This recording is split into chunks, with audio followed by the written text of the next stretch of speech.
அபிஷேக பிரியனான எம்பெருமான் சிவபெருமானுக்கு எந்தெந்த மலர்களை சமர்ப்பித்தால் என்னென்ன பலன்கள் கிடைக்கும் தெரியுமா?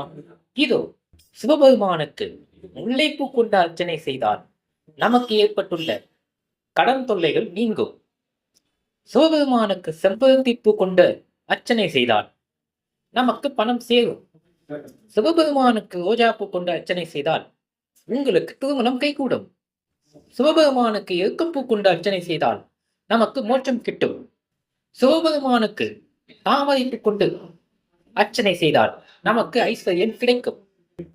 சிவபெருமானுக்கு தும்பைப்பூ கொண்டு அர்ச்சனை செய்தால் நமக்கு தொழிலில் வெற்றி கிடைக்கும்.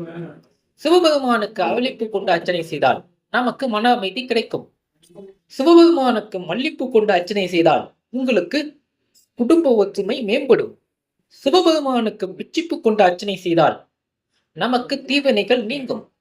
சிவபெருமானுக்கு சங்குப்பூ கொண்டு அர்ச்சனை செய்தால் நமக்கு வறுமை அகலும். நன்றி, வணக்கம்.